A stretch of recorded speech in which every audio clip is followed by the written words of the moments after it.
Your Honor, pwede na ako ba po sa inyo? Maaari. Ito ba ang sinasabi ko? Ninanakaw ng pamilya ko ng espiritu ng kalusugan mo. Oo. Ito ba ang sinasabi mo? Na habang niluluto mo sa sarap, ang mga katulong mo, ninanakaw ng pamilya ko ang kalusugan niyo. Oo. Yes, ngayon, mababayaan sa lahat. Your Honor, maaari ho ba akong lumipot kahit ilang minuto sa korte? Maaari. Pwede ho ba kayo?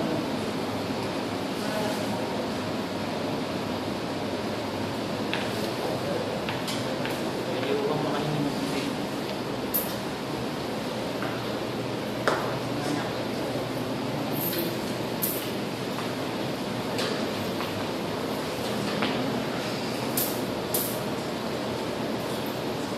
Carlos, tayo.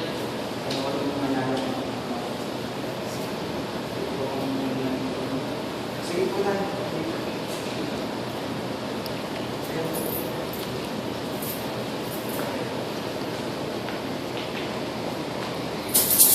Pwede po ba?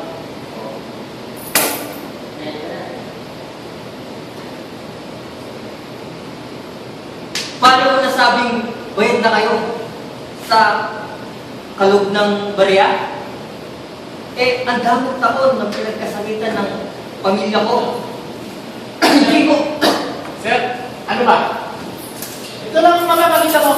Sa kulog lang ng barang ito, nasa sigurado nyo, nabayad na. Nabayad na. Yung mga kinuha nyo kayamanan sa kanila.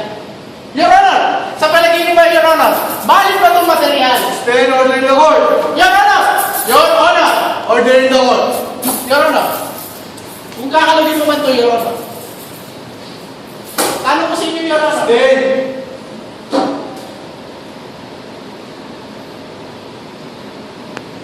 Case dismissed. Paano nangyari, sir? Paano nangyari? Sir, sa tingin niyo ba, nabayaran na? Nabayaran na mga utang mo, sir? Paano nyo naging dismiss yun? Napatunayan mo lang sala ang nasasaktan. Paano? Hindi paliwanag. Napatunayan